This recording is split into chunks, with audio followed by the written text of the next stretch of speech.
Hello and welcome. My name is Alan and we are back with something a little bit different this time. Move the screen just a bit so we can see more of it. Okay.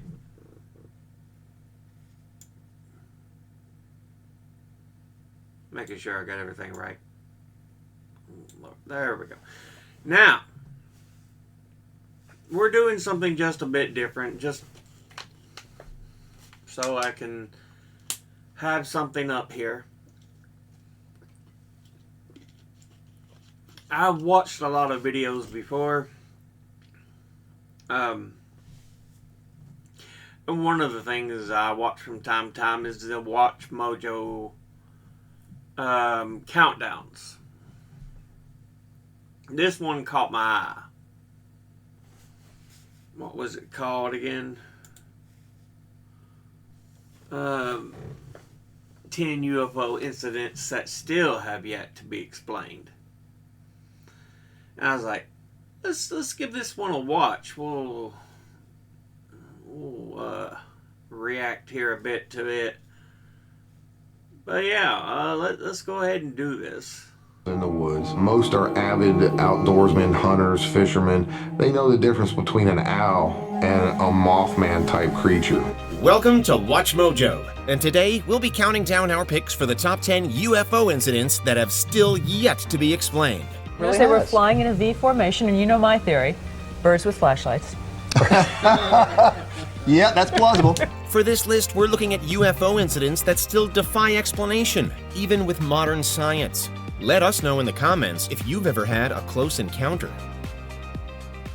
Hey Mojoholics! For a chance to win cash prizes, play our live daily trivia challenges every day at 3 p.m. and 8 p.m. Pilot sees bright objects flash across the Of unusual flashing lights. Kenneth Arnold, a pilot, was sighting is the one that gave us the phrase flying saucer. Kenneth Arnold, a pilot, was flying near Mount Rainier in Washington. Yeah, so they start off at number 10 with the Kenneth Arnold sighting. I think it was around 1947 or something like that. As I already mentioned, it gave us the term flying saucer. Because he said they moved like saucers skipping across the water. And they seemed to be moving in formation. He never said they look like saucers. So it's interesting there. Washington State in 1947 when he encountered a series of unusual flashing lights. Arnold, a civilian pilot, sees bright objects flash across the sky during a flight in Washington State. He then spotted multiple flying objects shimmering as if they were made out of mirrors. He followed the objects for a while until they eventually flew away from him, much faster than his plane. Arnold had said that they moved as though like they were saucers skipping on the water. And that phrase got turned into flying saucers. Yeah, see, that's what I'm saying. They look like saucers skipping across the water. It had nothing to do with the fact, oh, they look like saucers, tea saucers. No. No. He was talking about the movement. Yeah, even as they show here, he draws a diagram of what they look like. Terry eventually investigated, but with no evidence other than Arnold's own testimony, we might never know what the objects were. Arnold's sighting makes front-page news. In the days that follow, several hundred sightings of flying objects are recorded across the country. Yeah, it's seen as the big UFO flap. I mean, everything, we were now post-World War II, and there was suddenly a growth in economic and technological capabilities. And so you had a lot more people looking to the sky. Number 9, the New Jersey Turnpike. People stopped in their cars to get a better look at a V-shaped UFO that was spotted over the New Jersey Turnpike in 2001. Hundreds of people reported seeing more than a dozen bright yellow or orange lights moving across the stars. Yeah, the V formation UFO sightings have become quite common. There is the Phoenix Lights, and then there is also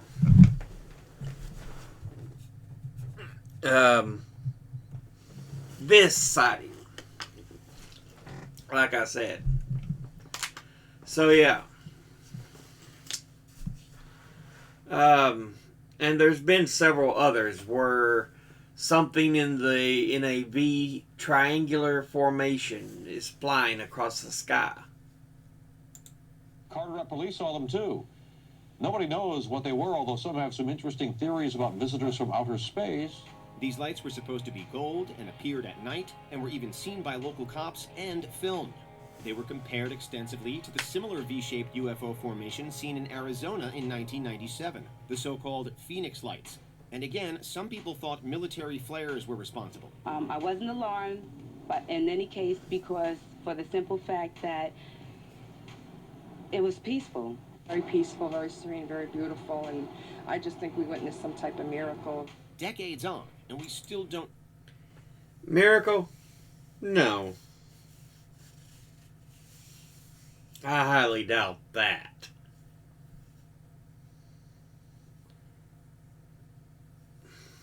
There are other things that can explain it.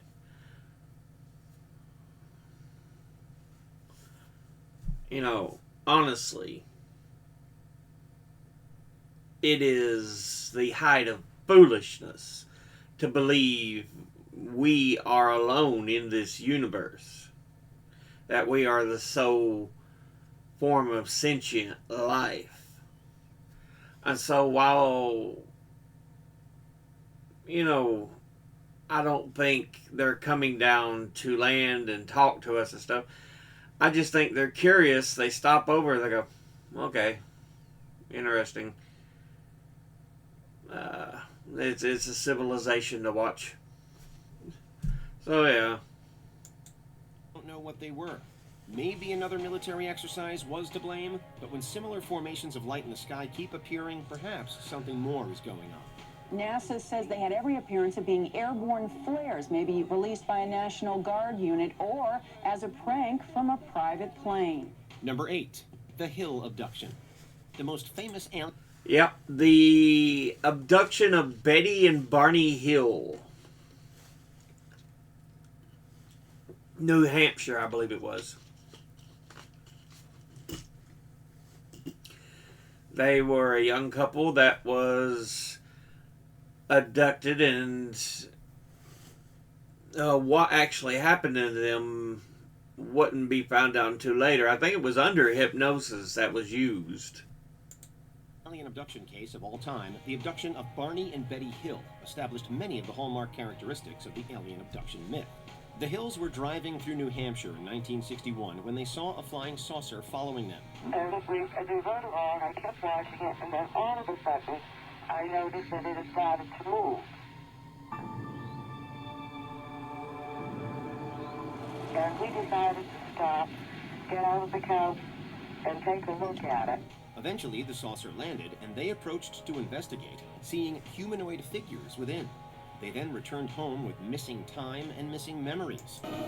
Yeah, they lost a number of hours they talked about, and it's like, what's happened? Taking me up to the object. I don't want to go on it. I don't know what's going to happen if I go on it.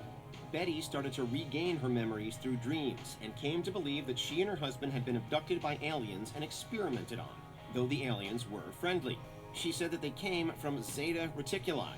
To this day, it's not clear what actually happened to the Hills that night. Whatever happened to Betty and Barney Hill, they believe that it happened, and they are reporting it as accurately and truthfully as they know how.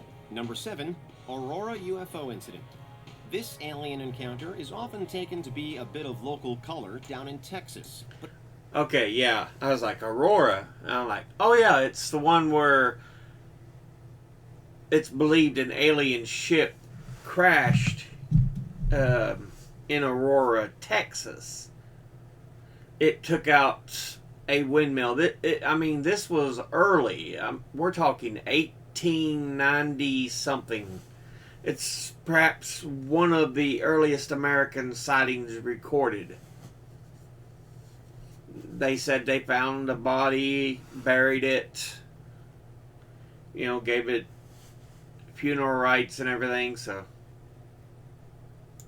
But it's still not clear where the strange story came from or what happened. According to local legend and a Texas historical marker, this is the burial site of an alien.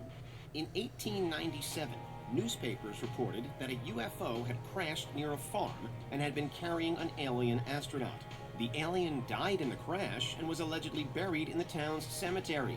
2 days later, it made the front page of the Dallas Morning News. But Wheeler says it's not something that many of the townspeople wanted shared. It's plausible that the entire story was fabricated and to great effect, since it remains a popular, if absurd, legend in the area. But they do say that there's a kernel of truth in every story, and maybe a spaceman did crash down in the Old West. The evidence has accumulated until now.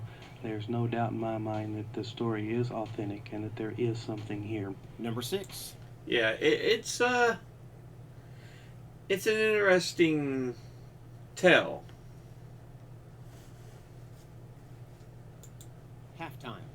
This UFO sighting was experienced by countless people, all watching a friendly soccer game in Florence, Italy in 1954. As the story goes, the match had to be stopped partway through because a large number of UFOs appeared in the sky. Thousands of people were witnesses, and they variously described an object that looked like an egg or a cigar, but it was brilliant white and left a strange residue behind when it departed. Scientists...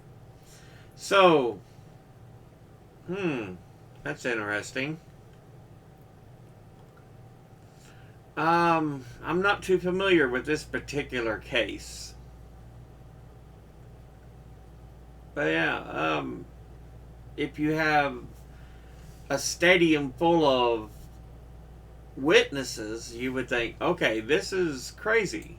Believed that the entire object was a unique weather phenomenon involving spider webs getting pulled into the atmosphere, which would also explain the residue, but it was over far too quickly to be studied in detail. Number 5, Westall UFO. Now on to Australia. This famous sighting happened in 1966 and also boasts a great many witnesses. Westall. I'm not sure if I'm familiar with this one either. I think I've heard of a Westall UFO, but okay. Both students and teachers insist they saw UFOs triggering a massive government cover-up. In Melbourne, a group of school children and their teacher all saw a flying saucer fly over the top of their school one morning, supposedly being chased by airplanes. They claim one landed in a park, then took off. I could feel a heat. Oh yeah, I think I have heard of this. And hear this buzzing sound, and I could see purple lights all around it. The Royal Australian Air Force had no records of any such event, at least not any it's ever made public. But to be seen by so many people, it's definitely worth further study. Some have blamed a weather balloon for the sighting, as they often do, but even 60 years on, and nobody really knows what happened or what the UFO was. You think you'll ever find out about the mystery? No, I doubt it very much. Number 4, Flatwoods Monster. Part UFO and... Yeah, the Flatwoods Monster.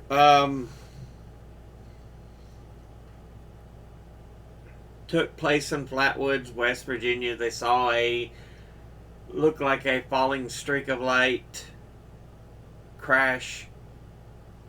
They went to check it out, and they say they saw an entity way up about 6, 7, 8 feet in height, wearing a strange hood. Encounter part cryptid. The Flatwoods Monster is today a staple of West Virginia folklore.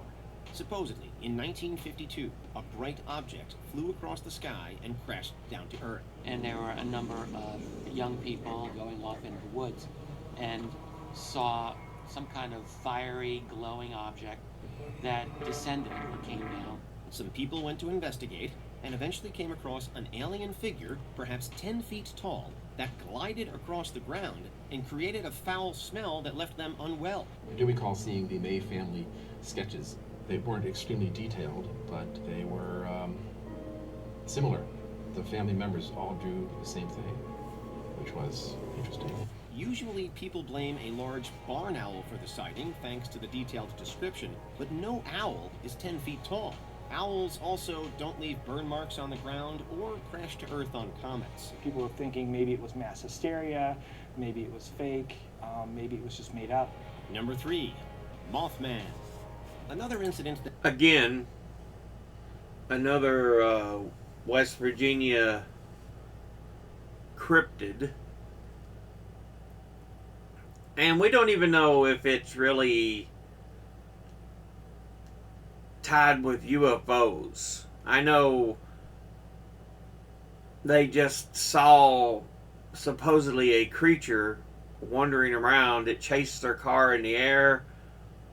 And it was there during the collapse of the Silver Bridge connecting West Virginia and Ohio. That toes the line between a fantastical monster and an extraterrestrial, and which also took place in West Virginia, were the sightings of Mothman in 1966 and 1967. They claim to have seen a large winged creature, 6 to 7 foot tall, gray in color, and 2 large red eyes. Alien or not, this mysterious creature was an unidentified flying object in the true sense, spotted by numerous people. The sightings culminated with the 1967 Silver Bridge collapse, in which 46 people lost their lives. They said that the Mothman appeared before the bridge fell. It's like a legend. Although I'm fairly certain a flying cryptid didn't cause this disaster, the Silver Bridge did collapse. Some blame Mothman for this or believe that he was providing a warning, but it's still not clear what those actual sightings were. Maybe it was a large bird of some kind. A crane is usually mentioned, or maybe he was something not of this world. Skeptics have attributed the Mothman sightings to a misidentification of giant owls or even a crane that is local to the area. There's all kinds of other explanations that have been given. Number 2, phantom airships. Again, we have a UFO sighting that predates the Second World War, which is unusual. This bizarre craze of sightings happened in the 1890s as members of the public began to see mystery airships in the sky. This was... I would put this one in the same category I think the Aurora UFO could be placed. Airships. You think of Zeppelins. You think of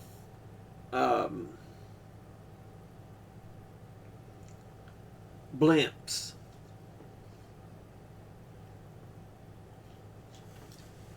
Because they did start around 1850 or so with the sightings of such, well, with the first such ships taking flight. Still a few years before the first successful airplane, where the only ways to fly were in airships or balloons. So it makes sense that people would see a UFO and determine that it must be some kind of airship. The panic then re-emerged 15 years later, just before World War I. Some believe the whole thing was made up to sell newspapers, while others point to it as proof that aliens have been on Earth for centuries. Before we continue, be sure to subscribe to our channel and ring the bell to get notified about our latest videos.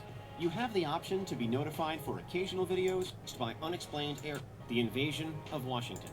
Yeah, this is another big one. A UFO flap right around D.C. It's called the Invasion of Washington. In 1952, America was under attack. The capital city, Washington, D.C., was besieged by unexplained aircraft, visible to both the naked eye and to radar equipment. In the skies over the heart of the United States government, multiple unidentified flying objects are picked up on radar by air traffic controllers at Washington National Airport and Andrews Air Force Base. Even the most experienced airmen and aviation workers saw bright lights and strange objects, including one described as a ball of fire. Basically, it was all over the news, all over the entire world. So it happened twice on 2 consecutive weekends, meaning that more and more people saw the same thing. It was so alarming that the CIA investigated, setting up the Robertson panel under the president's orders because they thought the event represented a threat to national security.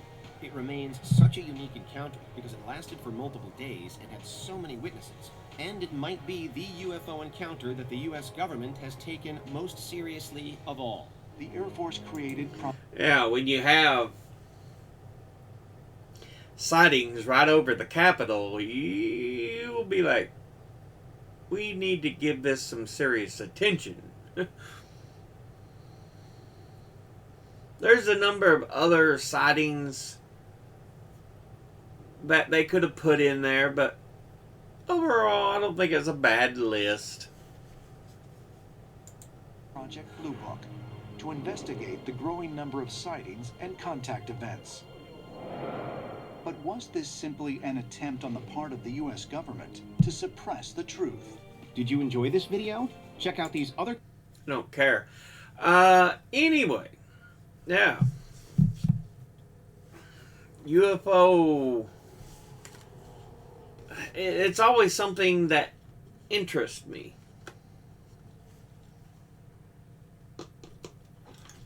I wouldn't have put Mothman in because I don't know if I would really consider it a UFO sighting. Because like I said, I think there was some UFO sightings tied into it. But the original sightings themselves, I don't think it mentioned UFOs.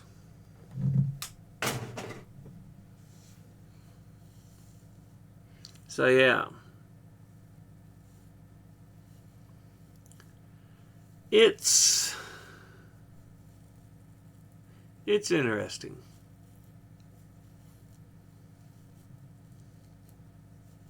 It really is. Like I said, that stuff interests me, but you can't take everyone and say, it's true. No, this is true as well. Like I said, the Aurora sighting and the other one where they saw airships, more than likely early usages of Zeppelins and blimps.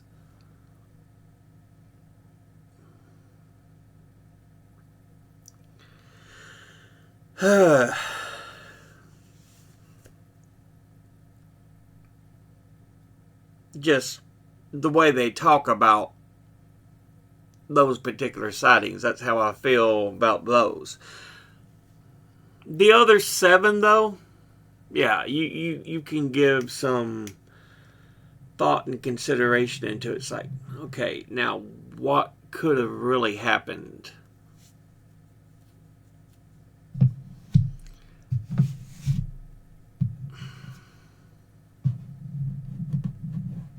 But yeah,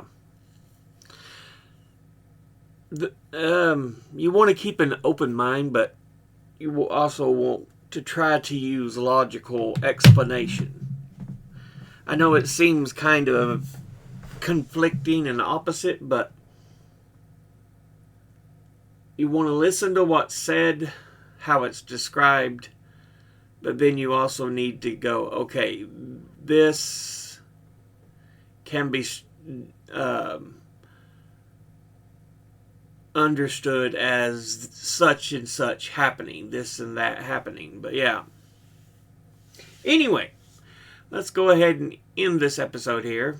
As always, educate thyself, think, read, study, learn. Someone tries to tell you something you have trouble believing, I will be putting this video in the description box below the video. Thank you all for watching. I'll see you all in the next one. Until then, later.